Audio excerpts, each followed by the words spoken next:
Ladies and gentlemen, thank you for being with us on this memorable occasion. There are no celebrities at this function, nor any dance routines. The center of attraction for this morning's event is the new TATA car, which we are unveiling. We're going to take you on a small journey, a journey that symbolizes the human spirit of change, the will to question the unquestionable, the drive to stretch the envelope. Ladies and gentlemen, I invite you to join me in this journey of innovation and evolution, the quest to lead and the quest to conquer. It is this quest that led to the first manned flight by the Wright brothers. Today, thousands of aircraft travel the skies carrying millions of passengers across the globe in safety and comfort. The same quest for leadership and conquering new frontiers led to landing a man on the moon, an unheard of and unbelievable achievement at that time. Innovation and evolution led to the creation of a bicycle, which the rider pedaled to move faster than walking. Later, innovation motorized the bicycle to create a motorcycle and the scooter, providing motorized transport for up to 2 persons. The ENIAC computer in 1945, considered amongst the highest powered at that time, filled an entire room. Today, the power of that huge machine is exceeded in the personal computer that sits on our desks, or in fact that we carry as laptops in our briefcases. There are solutions for most problems. The barriers and roadblocks that we face are usually of our own making, and these can only be demolished by having the determination to find a solution, even contrary to the conventional wisdom that prevails around us, by breaking tradition. Today's story started some years ago when I observed families riding on two-wheelers. The father driving a scooter, his young kids standing in front of him, his wife sitting behind him holding a baby. And I asked myself whether one could conceive of a safe, affordable, all-weather form of transport for such a family. A vehicle that could be affordable and low cost enough to be within everyone's reach. A people's car, built to meet all safety standards, designed to meet or exceed emission norms, and be low in pollution and high in fuel efficiency. This then was the dream we set ourselves to achieve. Many said this dream could not be achieved. Some scoffed at what we would produce. Perhaps a vehicle comprising 2 scooters attached together, or perhaps an unsafe, rudimentary vehicle, a poor excuse for a car. Let me assure you, and also assure our critics, that the car we have designed and that we will be presenting to you today will indeed meet all the current safety requirements of a modern-day car. Of late, when it became known that we will in fact be making such a car, the attention has moved to questioning the pollution it would create. Let me again assure those who have concern for the environment that the car we present you today will meet all current legislated emission criteria and will have a lower pollution level than even a two-wheeler being manufactured in India today. Concerns are also now being expressed about the congestion that could be caused by the existence of our small car in large numbers. I believe this needs to be put in the right perspective. There is no doubt that India is woefully behind its neighbors in infrastructure. The government is now endeavoring to address this situation with its new road policy. Looking ahead, 5 years from today, were we to produce and sell 500,000 small cars every year, we would then, at the end of 5 years, constitute approximately 2.5% of all passenger vehicles in the country. This could hardly be considered the nightmare of congestion that is being raised today about our new small car. Despite what the critics said, despite what our antagonists did, we pursued our vision to give India an affordable people's car that had not been produced anywhere in the world. In fact, a car that most people said could not be manufactured for that kind of price. But we never took our eyes off our goal. Today we will present what a young group of engineers and designers gave their all for about 4 years to achieve. Anyway, I've said enough, ladies and gentlemen. Now, I give you the new car from Tata Motors, the people's car that everyone has been waiting for.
Ladies and gentlemen, thank you again for being with us. We are very pleased to present these cars to you today. They are not concept cars, they're not prototypes. They're the production cars that will roll out of the Singur plant later this year. And these will come in several variants. You have today on the stage one basic car or standard car and two deluxe cars which will have air conditioning also. Yes, they will be air conditioned.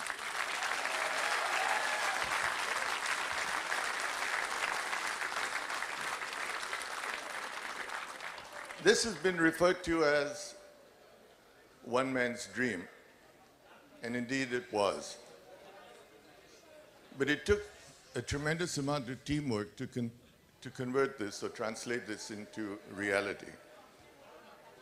And I think it would be but fair and fitting to recognize and acknowledge the achievement of a young group of engineers who undertook the challenge for 4 years, a great sacrifice to themselves, and produced this car.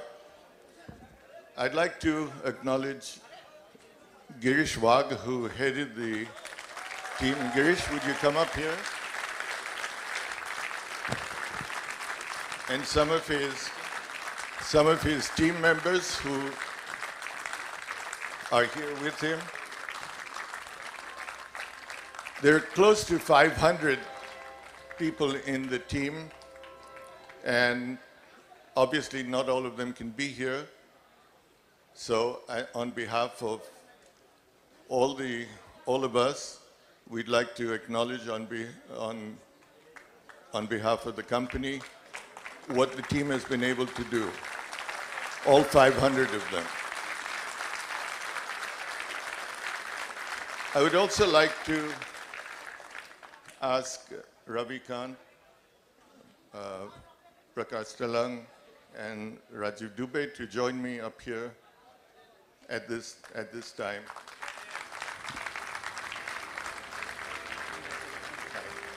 Hi. Let me say something about the car. The cars you see, as you can, are four-door. They'll seat 4 to 5 persons. They are powered by a 33 horsepower, 624 cc engine. In size, externally, it's approximately 8% smaller bumper to bumper than a Maruti 800. But internally, it's 21% larger in passenger space.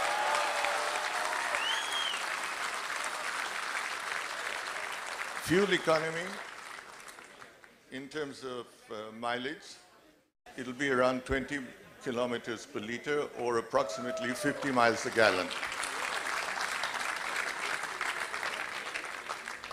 As I said earlier, much has been said about emissions and much has been said about congestion and safety. Let me address the emissions and the safety issues. In emissions, as I mentioned, the car will in fact pass, the car has in fact passed the full frontal crash test that is required in this country. But it has also been designed to pass the offset and the side crash that is required internationally so that the car can in fact be sold internationally. In terms of pollution, it today conforms to Bharat 3, and in fact, today, with this engine, will indeed meet Euro 4, which is not yet required in this country.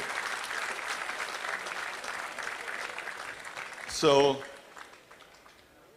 Dr. Pachauri need not have nightmares, and Sunita Narayan can sleep at night. On the name, we had many unsolicited suggestions. Some people said we should call it the Buddhu car.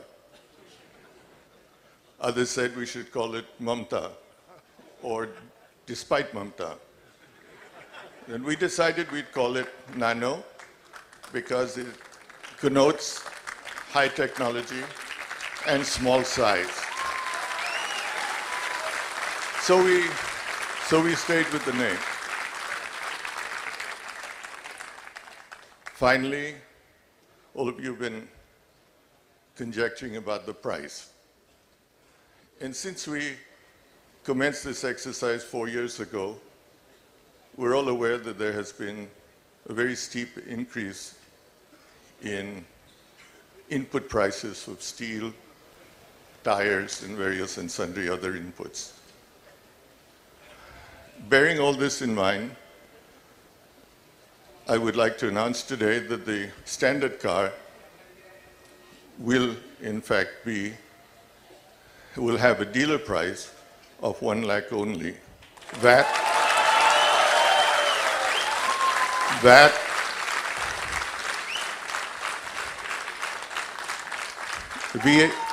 VAT and transport being extra. Now, having said that, I just want to say that that is because a promise is a promise. And that's what we'd like to leave with.